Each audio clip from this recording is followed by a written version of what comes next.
Welcome to Season 3 of The Lifestyle Chase, and I'm your host, Chris Little. This podcast features high performers who have found a way to live their best life while balancing their health, wellness, friends, and family. To help this podcast grow, please share it on social media, rate 5 stars, tell your friends, and check out the past 140 episodes and counting. You can follow me on Instagram at Christian Little and at The Lifestyle Chase. Thanks for listening. Let's get started. So, welcome to The Lifestyle Chase. This is episode 157, and I am joined by Donna Murray. How are you doing today? I'm good, thanks, Chris. How are you? I'm pretty good. It's been a hectic week, but we're here recording on a Monday. The sun is shining. Kind of. It's a little overcast. But with that being said, what is a routine like for you? Like, how does your day start off? Well, that's a great question. And you know, you're going to really like my answer, given how committed to fitness you are. My day has always started out with a trip to the gym. But of course, during these challenging times, that has altered a little bit to my home gym and then a good walk. Now, I'm very fortunate. I live in the Lower Mainland in BC, so I'm on the beach. So I can go for 5 to 10K, depending on the time, every day. So that's what I do in the morning, start out with, and I do my best thinking. Come home, do some resistance training, and then get my day started. Love it. So my audience is going to be pretty new to you. So Sure. I want to get them an idea of like who you are. If you were at a party, how would you introduce yourself? What are the things about you that you're the most proud of? Oh my goodness, that's a loaded question. I don't like to be the center of attention at any party. I think, when I introduce myself, typically people ask what you do. So, I'm an HR consultant. I have my own company. It's called The Coast HR. But I've spent most of my career in retail and operations and human resources, doing recruitment as well as HR generalist, employee relations, those kinds of things. I guess as for myself, I've the last 7 years self-employed with some very interesting contracts along the way. But typically I work with clients who are committed to a healthy work-life balance, and typically they align with my own personal values and goals. Definitely. Yeah. Well, I like the talk about values and goals because I think that's like when people can identify like what their values and goals are when they're like looking for their next career, or when they're finding like just even trainers finding clients and stuff, and it's like if the trainer's core values match the client's core values, then it makes for a very like just good communication situation. If you were to break down your core values, what would they be? Ooh. Well, I think being adaptable, being somebody who has integrity in that I do what I say I'm going to do. I genuinely care about people and where they want to go. So I'd say kindness is part of that. Does that answer your question? Those are probably the Absolutely. top Yeah. three for me. Yeah. Well, I mean, I like that you brought up kindness because I'll give the audience a bit of a backstory into how we cross paths. So, like, Sure. almost a decade ago, I worked Is for that hard Sport to Check. believe? Yeah, it's crazy how time Oh my flies. gosh. I went bald. No, that's on purpose. Come on. Yeah, oh yeah, for sure. But it's just like one of my first like full-time jobs was Sport Check, and you were a big part of me working for Sport Check, and it was just super cool. It was at like a recruiting event in Wetaskiwin at I think it was the Best Western Hotel, and I just remember like that kind of like stood out to me.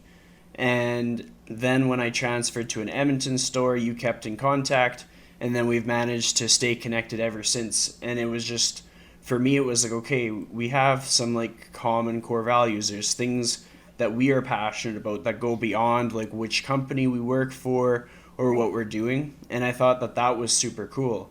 And then as I started to interview other like people who were doing HR, I was like, well, I know an HR person. She's awesome. So that's what brings you onto the show. Aw, Um, thank you. and I've always kind of wondered, like, was it that started your career off? What was like that light bulb moment that was like, okay, HR is the thing for me? Was there other jobs you did before you got into that, or how did that process go? It's a great question. So I started out my retail career in my very early teens, working for a windsurfing shop, doing all the grunt work that no one ever wants to do, like cleaning boards, telling people to come in when their time is up when they've rented equipment, all the things no one wants to do. But I loved dealing with people, always, all along the way. And then, as I got a little bit older, I worked for other retailers, other sporting retailers, became a manager, various, skier surf shops. And I loved building teams of people. And I loved the aspect of hiring and training and ensuring that people really loved what they did. So as a store manager or department manager, depending on where I was in my career, I had some accountability to do that in my job, but I also had I had a really unique opportunity to really find the right people and build those teams. And it's something I was recognized for. And I was working for a particular company at one time, and I was a store manager, and I had a team of 120 people that reported to me. It was a crazy amount of people. We were doing great sales numbers. The turnover was low, and everything was wonderful. And God, why is everything so great right now? Like, oh, it's all these wonderful people that work with me, and I'm so lucky. And obviously I've made some good hiring decisions, but we've really gelled as a group. And I thought, I think I'm good at this. So as I went along in my career, the things I did after that retail management job leaned a little bit more into the recruitment and training aspect. And I was extremely lucky. You mentioned that we both worked for Sport Check. I did a role that wasn't actually a role at Sport Check, and I was very lucky to get to pitch my idea for regional recruitment and training, and having somebody that worked closely with the managers to ensure that they had the right people in their stores. I got to pitch the idea and try it out in Western Canada for a few months. And it was successful, and it grew into a bigger role and actually became no longer a part of the operations team, but grew into a larger role in the human resources department for FGL Sports. And I don't work for them anymore, but that has continued, and those recruitment pieces have stayed in place. And I think it's been valuable to the stores. Takes a bit of pressure off of store managers having that support. And if you're able to have a good connection with your client group, which would be your store managers or your head office people, then again, having shared values and an understanding of what that hiring manager is looking for, it's been very beneficial, I think, for everybody to have that extra team member and help to build those successful teams. And that's what I've done. Definitely. Well, I think some things that stand out with that is like the word connection. It's something that comes up often.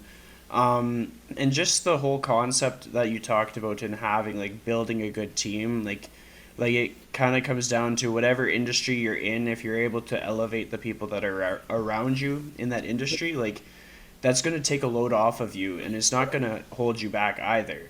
No. When it comes down to just like experiences that you've had in which it seemed like a tougher way to go about things, like, how sometimes, like, well, with everything, people want to take like the shortcut to get to their desired outcome. Right. Has there ever been a point in your career where it felt like it would be so much easier to take the shortcut to get the desired outcome, but it almost seemed like you had to support the people around you in order for you to reach your goal? Like, does that ring a bell for you at all? Yes. I don't know that it would be a shortcut that I would have taken, but when you report as a recruitment specialist, let's say in one of the roles that I've had, when you report to somebody, you're obviously accountable for certain results. But the people that you support are really, in the field, are the people that are really driving the business. So those are the people that you really need to work with and be accountable to, in my opinion. Mm-hmm. It doesn't mean that you're not accountable to whomever you work with or report to, but the priority has to be to get everybody in the field all of the tools that they need to be successful, because that's why these support people or systems exist, is because we have successful business out in the field. And there are people that forget that sometimes, or they're removed from, let's again, examples of store managers or other people that work in the field and generate the income for the company. Sometimes that disconnect happens. So it would be a lot easier for me just to say yes, keep pushing the corporate envelope and putting a little bit maybe more pressure on the managers, but that's not the right thing to do. So sometimes it's a little bit more difficult. It takes more time. I might get a few more bruises, but in the end, it works out to be the best thing for everybody because the stores or the field clients are more successful, and that generates success for the whole business. Well, I mean, I can relate to that in the sense that sometimes you can write a program for a client Mm-hmm. and you could just be like, well, stick to the program, like do the program. What's wrong with you? But Right. there's so many instances where sometimes you just have to rewrite it a little bit. Like sometimes you have to tweak it because like there isn't clear communication or there isn't it's just not something that's going to have a high level of adherence. And if Right. you want the outcome that you want, you need to make changes. And you talked about like the battle bruises and stuff. When it comes to like moments like that where it's like, oh, that was a tough week or oh, that was a tough year. Right. Like, can you recap any like lessons that have come from like the times when you've really had to like put yourself into your work and get a bit beat up? Yes. It's funny that you mentioned when you're writing out a program for a client, Chris, because I've had a personal trainer in the past myself, and I've had a couple, and they've been great. But there was one that really had an agenda of his own, and this is what he felt would be beneficial to me. And then there was another gentleman that was very interested in what I wanted to do and what made me feel good and what made me want to come back. So if I can translate that back to my own role, when I'm supporting a client group, I want those clients to come back for my help because I made them feel good. I got them the results they needed. They had the right experience. I don't want them to say, "Oh, she's really tough to work with," or "She doesn't really get what I want to do," and I'll bypass that person. So, sorry, going back to your question of sort of one of the lessons that comes out of that, I think is at the end of the year or the day or the week that's tough. Um, it's important to go back to the people that you support or the people that matter the most, the clients that you want to keep happy, and make sure you are still connected and you haven't lost something. And one of the ways I do that in my business as an individual sole proprietor is through feedback surveys and asking for feedback. And I'm okay getting it. I'm okay being wrong. I'm okay finding ways to improve because it isn't personal, it's business. And the end goal is that everybody's happy. So I think the best thing I could say to anybody who's having that sort of a tough time, or the gears don't seem to be working together, is reconnect with your client or whomever that is in your world, and make sure that you're still on the same page and the goals haven't changed, and it's not like a shifting goal that that someone's not aware of, and just get back to the basics. Definitely. Well, I like the whole talk about feedback because I'm big on feedback. Like Mm-hmm. I use feedback for everything that I do. Like after a training session, I ask for feedback. After a podcast recording, I ask for feedback. And I think just being open to just like hearing that you might not be good at something isn't a Right. bad thing because it's an opportunity to become good at something. Sure. It's not always negative. Sometimes it's just a different way to do something that might have a different result for a different group of people. It's not right or wrong necessarily. Definitely. So we're going to take a bit of a sidebar here. So Okay. this year being 2020, full of obstacles and pivots and challenges, Yes. um, did it impact the way you did business, let's say back in March when there was a lot of lockdowns in place and a lot of restrictions, like what kind of changes happened in your life during that time? Oh, that's such a good question. So in my life, I think like everybody, there's such an uncertainty. So it was a stressful first couple of weeks. I think the reality set in when the U.S. borders closed. For me anyway, because I live quite close to the border, and I pop down for inexpensive gas often, and just not having that freedom. Oh, this is really different. So that's when it's starting to sink in for me. It was late March. Um, in terms of business, it did change how I do things because, like any contractor, I work with companies or individuals. We have a contract for a certain amount of time, and there's a clause in it if you need to terminate the contract so that everybody's protected. But of course, I work with small to medium sized businesses for the most part, with a couple of exceptions. A small to medium business didn't have the luxury of offering that kind of or upholding that kind of an agreement where there's time for both parties to organize if the contract comes to an end. So for myself, I had to be a lot more understanding of small to medium-sized businesses. I'm one as well. That they're going to be paused. There's going to be pauses in the contract, and that's not a usual way to do business, but it makes sense and it's understandable, and it's a bit of compassion as well for people that have a business like mine. So that was a change. It reminded me how important it is to have a contingency plan in business, and thank goodness I did, because I had a couple of months with no work essentially. But again, if you're smart and you sort of plan ahead and you've got a bit of a contingency fund and a contingency plan, then it's less stressful. So those are some business ways in which things changed. There are a number of people that were laid off or looking for work, not necessarily friends of mine, but people that were within my network, whether it be on LinkedIn or just past clients. Perhaps their businesses were no longer viable. So I actually volunteered my time quite a bit to help people and really help them network if they hadn't had to do it before, and how to connect with new people and new opportunities. I did a lot of resumes for people. I did a lot of LinkedIn profiles for people. And that was actually my gift back, because I was very fortunate to be able to weather that storm and get my business back to where it had been previously. And in fact, even better, which, knock on wood, I'm very lucky. Yeah. But I think that during those stressful times, it's important to give back to people that aren't necessarily having the same maybe run of luck, or did not have the same preparations possible for whatever reasons.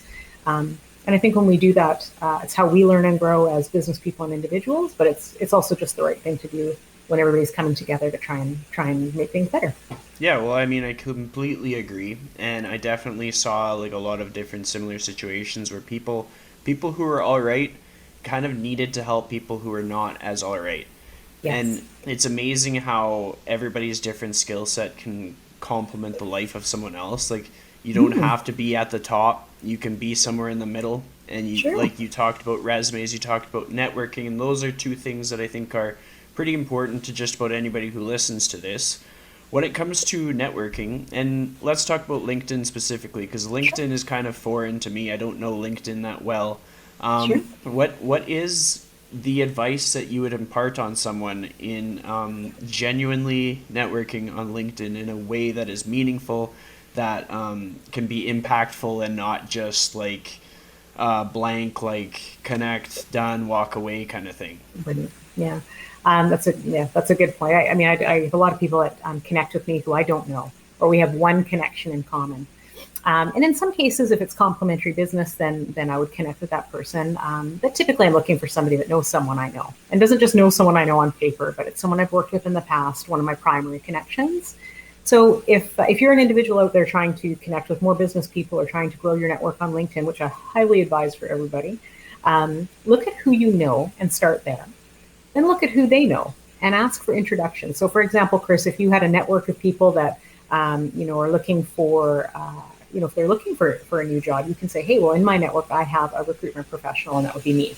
And then you, as a kind friend, would introduce that person, to me.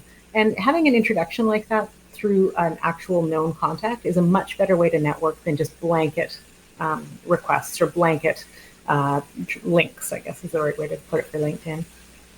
There's nothing wrong with linking with a lot of people, but it's less valuable to you. So if you are actually a professional looking for work, or looking to expand your business, or in whatever regard, target that. If you're looking for a job, where do you want to work? Figure that out first, and identify who you know who might know somebody in those companies.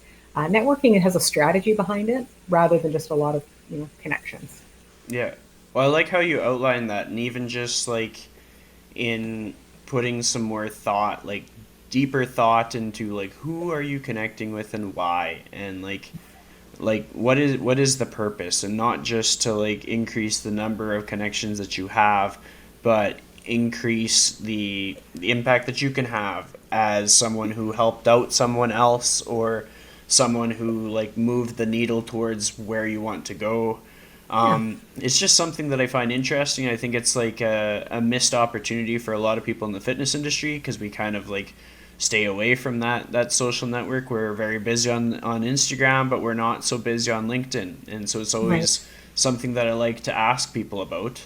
The next part of this question is going to be about resumes, because I know so many people that have written new resumes this year, and I want to hear from an expert. What is it that stands out on a resume? What are the things that are like deal breakers? What are the things that make someone seem like more qualified? What are the things that you notice? Oh, that's a loaded question. Well, there's a few things. So just like if you were looking for a job, you've updated your resume. I just want to go back to LinkedIn for a second. If you're going to be on LinkedIn, spend some time on your profile. Your profile shouldn't be a cut and paste of your resume, but it should definitely be like a digital version of what you've done, and get those recommendations, and really take some time on it before you start expanding that network. People are much more likely to link with you if they're seeing a little bit more about you. And that's very similar in a way to get noticed on a resume. So your resume is typically your content of your past experiences, some highlights maybe, your education, of course, some hobbies. But pay attention, because having one resume to apply for a plethora of jobs is not a good strategy. If you are applying for example, if you're applying for a job in a sporting industry, there should be some kind of sport as one of your hobbies, at least on your resume. If you have no other experience, there should be a shout out to something that is relevant to that hiring manager. And better yet, have a relevant cover letter that goes with it. It doesn't have to be long, and in fact, it shouldn't be. Half a page is more than enough. And here's the secret sauce to that. If you're going to write a cover letter, take some time.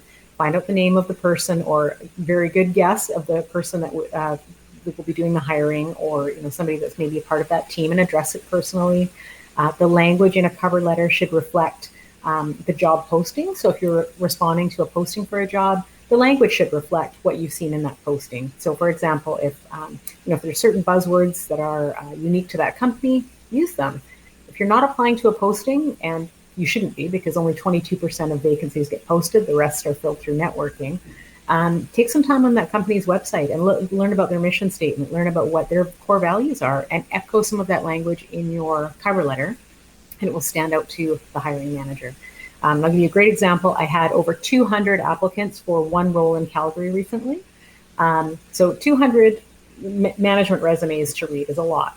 The ones that stood out were people that had taken the time to research the company, and I could pick out those words at a glance. And every single person that took the time to either learn my name or something about the company specifically got into that, the round of phone interviews. So it gets you past that initial pile of people to review and puts you into a different category. That's awesome. And it's easy. Oh yeah. It's so easy. Well, one of the things that stands out to me, because in the past I've like helped people with their resumes, and it's something that I've taken an interest in, and I'm always like, don't do the same one resume to 20 different jobs. Like, figure out what exactly you're applying to, and yeah, learn about the company and speak the language of what they are about, and make it seem as though you did your research. But outside of that, like you being a sole proprietor, like a business owner, it's got to be hustle bustle. Like how do you define the boundaries that you need in order to have like sanity? Like to not work so hard that you just get totally burnt out. That's a good question. I have been burnt out before. Well, work-life balance is important to me, and it's something that's important. I feel it's important for all the candidates I talk to, and for any client that I take on. I want to ensure that that's something valuable for them, for their workforce as well. So for myself, it's a little harder, as it is for everybody, to self-monitor, but I have learned some hard lessons along the way. And I actually use my schedule, and I use my calendar for personal things. So just as you asked me how I start out my day, that's scheduled in every day. I don't write out what I'm going to do exactly, but from whatever 6 a.m. to 8 a.m., this is personal time. And whether it's working out, whether it's an extra cup of coffee, sitting on the patio one day, just whatever that time is to regroup. The other thing that I do is I knock off easy things off my plate. So even if I get an email after the standard 5 or 6 p.m. when it's most people's workday ends, if I get an email after that that's an easy answer, I knock it off right away, and it's out of my inbox. If I'm not busy, that's not a big deal, and it makes me feel better in the morning, because I'm not starting out with like 10 small things to do. They're very easy to knock off. But that's my personal formula. For some people, planning out their day so that they do end and they do turn off their phone or their email, or they don't check their email after hours. It's really important. So I would just say using your planner whatever that looks like for you. For me, it's my phone.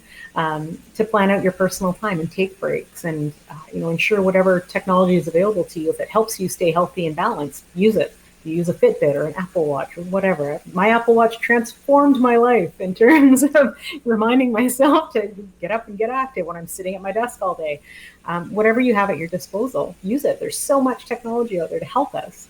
But it's so important, because burning out, even though you don't feel that you're burnt out really until you're way past the point of no return, you're probably operating at 60% effectiveness for a good portion of time prior to recognizing you're burnt out. So you're not doing yourself any favors. Yeah, well, I completely agree. It's kind of one of those things where a person doesn't know until they know. So it's better to plan to avoid it than Sure. to have to like figure out what to do when it's too late, sort of thing. Yeah. And definitely like having a schedule, and not just a schedule for meetings and appointments, but a schedule for the time block that you need for your downtime to ensure that it happens. It's kind of like when people are looking to start their fitness routine, even if they're not hiring a trainer, it's good to schedule your hour as to when you're doing it, as though you did hire a trainer, because otherwise if the time's not there, then you're probably not going to do it. Very true. Very true. So when it comes to like developing your craft, are there resources that you go to, or is it like, do you have role models in your industry or anything like that? Hmm. Well, the role models in my industry, they're not necessarily HR people. There's a lot of innovators and great leaders who have inspired me over my career. I've been very fortunate to work with some of the same ones, over the decades. Really somebody that understands the humanity of a workforce, knows people's names, takes the time to really know the people that work for them. I find that inspiring, because I don't ever want to forget that. I don't ever want to forget the names of people that either I've helped them get a job, or that, my clients, and I mean, forget a name metaphorically. Like, I don't want to forget somebody. Mm-hmm. Of course, I'm going to forget a name here and there. So there's that. But sorry, what was the other part of that question? Things that So resources. just resources, like people or resources that you kind of lean on when you need a bit of a spark of inspiration, or it's just like you're stuck and it's just gray space and you can't think of what the next step is. Yeah. Sometimes I review past projects that have been very successful. And sometimes it's not that I'm going to repeat exactly the same thing, but it reminds me of, how I got there, or, this happened along the way, and, here's draft 1 through 7. How did that evolve? And it's actually really good to go back and read how those things evolved, because it does remind you of, some paths you don't need to take, or some easier ways to get to your end goal. So I do like to look at my own past challenges and successes. I have those couple of core leaders I've been very lucky to work with, as I said. So I lean on them at times. I read. I read quite a bit. There's articles. Harvard Business Journal is not every article, but some of them are very relevant to my line of work. So I like to read them and stay up on what's happening, not just in Canada, but in the States as well, because we are so closely linked. And just understand a little bit about the landscape of what's happening for people and HR. And I find that inspiring. There's some great things being done out there, and some things I would never have thought of, which, sometimes they work for me and sometimes they don't. But it's really important to understand there's different ways to get to the same goal for different people. Well, that's an important takeaway to highlight, like just the simple phrase of sometimes it works, sometimes it doesn't. But like, I mean, if you don't do it, or if you don't try it, or if you don't learn it, you won't know, you won't have a clue, like you won't have that context that you need to apply to move forward. You talked about books. Has there been Mm-hmm. any like standout books that you'd recommend? Okay, well, I'm a big reader. So for me, they're not all business books. Some are biographies. But I really like books that are true stories about somebody overcoming adversity, and whether it be how they grew up, or whatever that may be. There's actually a lady who's an author. I want to say her name is what's it? Sia Pearson. Uh, don't quote me on that, but her book North of Normal and Nearly Normal, how she grew up, and the things she learned about herself and where she's ended up in her life. To me, I find that incredible. That somebody can come from the beginnings she came from, and overcome the challenges she had, which is more than most people go through, more than anyone goes through in a lifetime typically, and become the person she's become, and self-aware and kind, and still be able to maintain that humanity and care for others is incredible to me. So that's just one example, but there are many books like that that I find those to be a very easy read as somebody overcoming adversity and prospering. And I don't mean prospering financially, I mean prospering as a person and being a good member of society and giving back. Yeah, well, I mean, I can relate to that. That's a big part of what this podcast is about, is like seeking out people's life experiences to inspire others to experience wealth in the sense of like feeling better about life and feeling fulfilled and feeling happy. If you had a bad day in your week, what is one thing that you could do to turn that day around? Oh, that's for me. That's easy. Just to walk on the beach, and it's the endorphins, of course, that always helps. But it's also just the recognition that every day ends, and there's always a new start. Things will keep happening. The ocean is a great reminder that nothing stops. So everything will continue. Nothing is the end of the world. Things will keep moving. Whatever happened today doesn't mean that every day is going to be like this. It will get better. It will move on, and everything will change. So that, for me, that's a good reminder, and that's my go-to place for good and difficult days as well. Definitely. Well, I mean, it's important to remember, and like people don't need to have oceans. They can have like the sunrise, the sunset. They Yeah. can have the moon. It's so many different things we can reference that remind us that like a bad day is just one fraction of what life is, and a bad year is just one fraction again.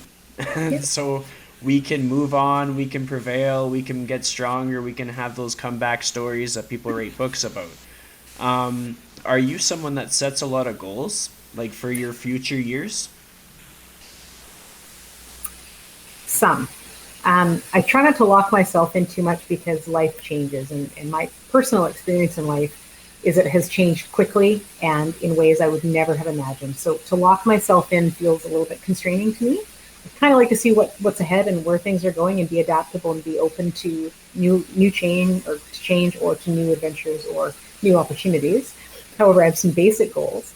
So for me, I wanted to have my own business, and I wanted to be able to, to a degree, pick and choose clients who I felt reflected my own values, to make that a win for both of us. Right? They're definitely a win for the client, and certainly easier for me. So I've achieved that, and that's something I want to continue to do. Um, I have some other, personal goals that I make in my life, as far as charitable things that I do. Animal welfare is really important to me. So, I like to make sure I do something for the animals every year. And I do those kinds of goals. And in terms of reading, I want to ensure that I keep up with reading. Even though this year was challenging, I felt it was difficult to focus sometimes. I think a lot of people felt that way in 2020. So there's some things that I make constant. So reading, doing something charitable that makes me feel good. Ensuring physical health, making sure my physical health is looked after, and ensuring that I'm staying true to my business model. They're consistent goals, and I revisit those a few times a year just to make sure I'm on track. I have short-term goals like everybody else, like, I don't know, eat more spinach, but whatever it may be, drink less coffee. But I don't lock myself into really concrete plans very often. Doesn't work for everybody, but it's worked well for me so far. Well, I can totally understand that. It seems life has its ways of just like throwing you a curveball, making you change trajectories. Like in my fitness career as a trainer, I've worked out of three different gyms, and I would have never like expected. Oh yeah, three different gyms in the span of 2 years, of course. But that's just what life does, and Yeah, you figure out how to move forward. But to kind of like add a layer onto that question, something that I've found valuable is in like tracking previous results to kind of make sure or ensure that you are making progress towards what could be a very flexible goal, but is a goal nonetheless. Do you find that in your business that you have like a tracking system or some routines towards that, or anything that kind of helps you moving in a progressive direction? I do. So, obviously as a business owner, finances are a big piece of that. That's part of the reason people want to be self-employed is, a little bit of flexibility, but also the financial aspect of it. So I definitely have financial goals every year, and I review the work that I've done to date. I review, where the costs are. I review how I'm doing business and how am I being profitable, but also competitive in the market. So that's something I do quite regularly. Um, and reviewing successes or reviewing clients, maybe that, maybe it wasn't a great match. The work was done, everything's positive, but maybe I know that this isn't something an industry I want to work in again, just because it's not fulfilling for me. And why work for yourself if you're not going to be fulfilled? So those are some of the things that I revisit and review annually, as well as, of course, the financial milestones to ensure that I'm profitable and on track for all of those, exciting things like retirement one day. But that's important, right? Those are important things to think about. And then as far as health, which is another priority for me, is I review stats of fitness and what I'm doing, and where I've had success, where I've had difficult days, and review what has brought me to those points. So for example, if I'm looking at the month of July, of course my outdoor activities were higher. It's beautiful outside, but what can I do that would make would mirror that success at different times of the year or different times of my life or whatever it might be. And you can use that in business as well. Where could I mirror that success going forward, or learn from the things that didn't work? Yeah, I like. Ask your question. Yeah, absolutely. Like, there's no such thing as an improper answer on this show. It's always going to be the right answer. Oh, but I just Um, talk too much, Chris. no, you're good. You talked about mirroring, and it kind of like sparked an idea in my mind, just like a thought that I had that kind of like relates to a lot of things that I've seen both in training, in life, and business. And it's just like being able to transfer a success in one area that's totally unrelated and then apply it to an area that's struggling. And I know that I've found that when my training, like my own personal training in the gym, like my workouts are going really well in the gym, I tend to get like better ideas or almost more confidence in like my applications with business. And then Mm-hmm. on the flip side, like if my podcast is doing really well, if it's charting in a country or something like that, then that can translate over to maybe I feel more motivated to work out.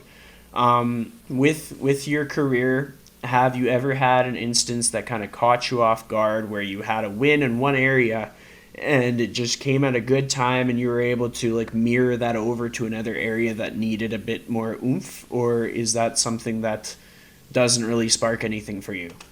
No, it's a good question actually. Uh, yeah, I would say actually I had a good business win. I got a great client at the end of July this year, and it had been tough pandemic times for a couple months. So I was really pleased to be able to work with this client. Um, and it just it changed my whole mindset. I'm pretty positive for the most part, but I think I had more stress and anxiety over what was happening in the world than I probably was allowing myself to realize. And I think as soon as that happened, first of all, I was really happy because I really loved the client, and it was lots of fun, and I was really pleased to get them and to get to work with them. And then I just found myself more motivated everywhere. So, I talk about working out or, just any kind of physical activity. While I hadn't stopped doing it, I just did it with a little bit more excitement, I guess, a little more spring in my step. And then it's sort of a cycle because when I'm out doing something physical or I'm at the gym doing something physical, I find it really clears my mind, and my best ideas come to me when I'm running or walking or kayaking or elliptical or whatever it might be. I'm not focused on any one thing, but some really great creative ideas come to me at that point. And that seemed to feed off each other. So the win of getting to work with this wonderful client, put a little more spring in my step personally, which made me a better person for the client, and it just kind of worked together like that. So that's sort of the most recent example I can think of, and it was a big adjustment. So end of July, I would say that was a nice reminder that the year wasn't right off. Yeah. Well, Yeah. I think it's also a good highlight to have in a podcast, and also something that can kind of be tied to that whole burnout thing. Like something that I've thought about a lot as of late is like we only have so much energy, we only have so much capacity for certain things. And Right. so we almost have to ensure that one piece of the pie is that thing that like lifts us up. And it Yes. might mean that like less is more kind of concept, like where Mhm. maybe we're not, maybe we haven't taken on as much work and so we're not making as much money, but the work that we've taken on all makes us feel better, because all it takes is like one thing that feels like crap to make everything feel like crap. That's true. And so it's just, I guess it's just an important thing to highlight. Like there's been so many opportunities when like maybe I could be busier with training, but it was just not something that was like on brand with what I wanted to do or the direction I wanted to go or the style that I had, because like within fitness there's so many styles, like so many Yes. ways that a person can be active. Hmm. And so I'm hoping that for anybody listening, they remind themselves that it's more important to find things that like align with your values and take it Hmm. slow than it is to like grab onto everything out there that offers you any kind of incentive to do it, because you're not going to be able to do it all. You can only No, pick a few no. things. Yeah, I think you're right. Try new things so that you figure out what brings you joy, and then do those things. If they're not working for you anymore, don't be afraid to try something new and see what else brings you joy. It's easy for me to say, and I know there's a lot of platitudes about all this kind of thing, and I'm not somebody who likes those kind of things, but being open to change and trying new things as we get older is a first of all, it's a way to stay younger. It's a way to stay relevant, and it's a way to stay happier, in my opinion. Definitely. When you first took the step to being self-employed, was there any self-doubt? Was there fear? Was there anything that like almost made you think, should I do this? Yes, all of those things. Of course, I left a great company and a job that I liked. It just wasn't really going anywhere. It wasn't really forwarding my career. And I mean, really, the only person that is in charge of challenging you and and making your career what you want is you. It's not your employer. It's not your manager. It's nobody's responsibility but your own. So I had to make that decision, and it was really scary because I did leave a job that I really liked. I was just treading water, though. It just wasn't anything challenging. And of course, oh, what if it doesn't work? How am I going to pay my bills? Blah, blah, blah, blah, blah. But, I have enough common sense and faith in myself. If it didn't work out, I am employable. I planned for it. I did some, I did my networking and had some, part-time gigs on my own through my own company while I was still employed. So I went about it the smart way. But it was still scary to make that leap. But it's important, I think, to remind yourself of times in your life where you've made a big step that could have gone either way, and it's worked out for you. And I'm very lucky in my life. I've had some challenges early on, and I've been on my own since I was about 16. I didn't anticipate that happening, and it was really hard and really scary. But everything is okay, and and I did it. So no matter what I'm going to do now, nothing will be as hard as X, right? So everybody's got that thing in their life. No matter how scary and different this thing is, I've already gotten through blank. Nothing could be harder than that. It's important to remind yourself of the wins you've had. Definitely. Well, I mean, that's a tool that I use all the time. Like anytime that I'm like up against a challenge where I'm not really certain of what the outcome will be, I'm like, well, I've been through worse. We got Yeah, this. exactly. Yeah, exactly. What's the worst that can happen? And if you can reconcile yourself with that worst case scenario as being something you can live with, then do it.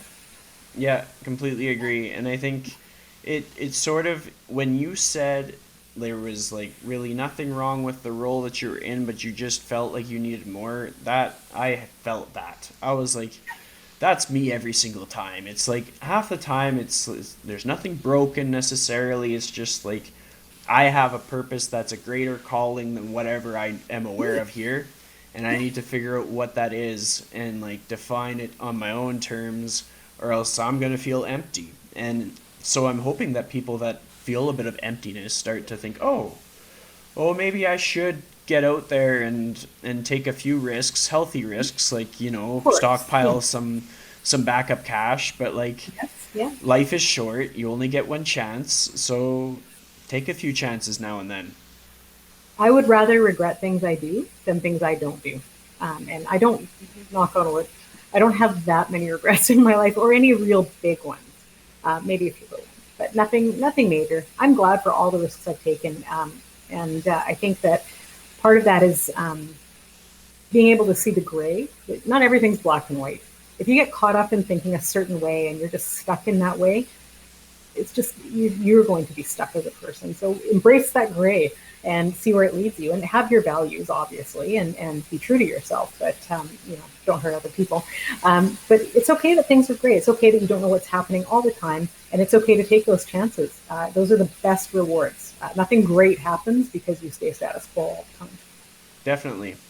So every episode, I have my guest give my audience a challenge of the day.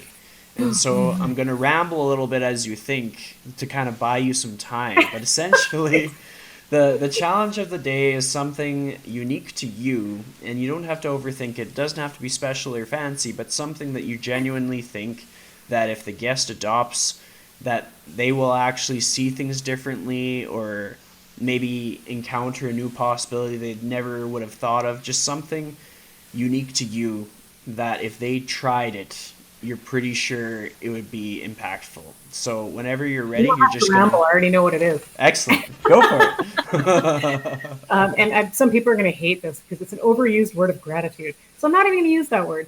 But when you wake up in the morning, think of 3 things in your life that are fantastic, that you really like. Even if it's something as simple as like, hey, I had a great cup of coffee waiting for me when I get up this morning, or I like my dog, whatever it might be. Think of 3 things in your life that are really, really great. And then when you go to bed at night, think of 5 things that happened that day that made you smile. It could be simple. It could be you laughed at an old episode of The Office.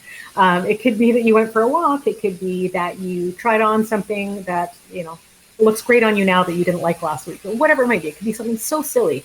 But if you can do that rule of 3 and 5 every day, and if you can do it every day for 3 weeks, which in my opinion, that's sort of how you create a habit, is that 3-week mark, it will change your outlook on your day.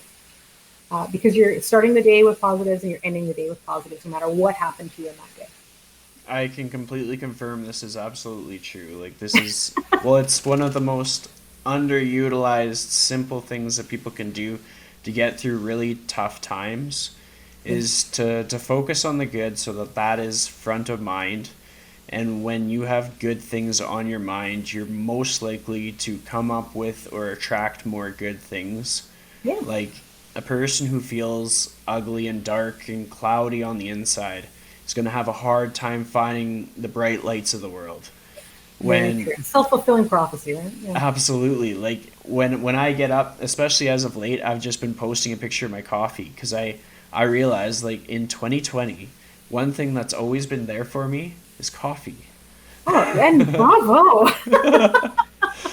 But it's just like the difference that it makes in the common ground that everybody has, because you bring out this community of people that all love coffee, and they're like, I love coffee too. And I'm like, yes, let's love coffee together. Maybe it will make my day. And I think when we're talking about gratitude, or again, overused word, but I mean, it's also really important to remember that we've won life's lottery. First of all, by being born in North America or living in North America, look around the world for the most part, and Canada.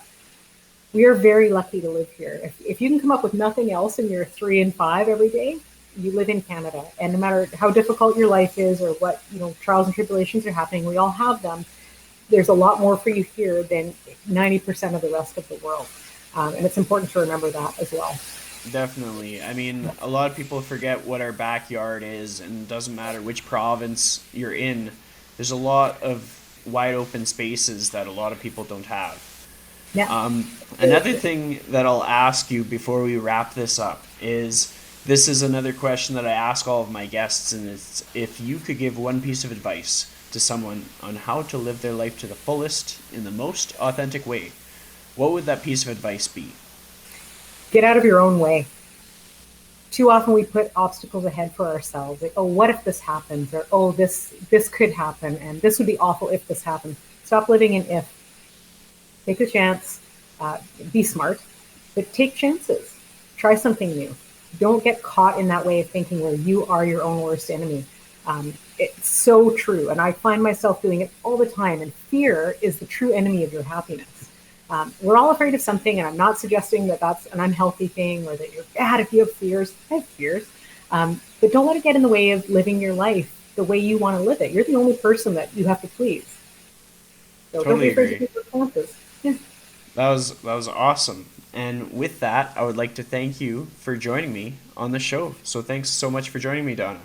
Thanks for having me. I was going to say, Chris, it has been a long time that we've known each other. And I, as you know, for my job when we worked together, I traveled all over Canada. And my favorite the provinces I spend the most time in, other than home BC for me, is Alberta and Saskatchewan. So my two favorite provinces in the West, obviously.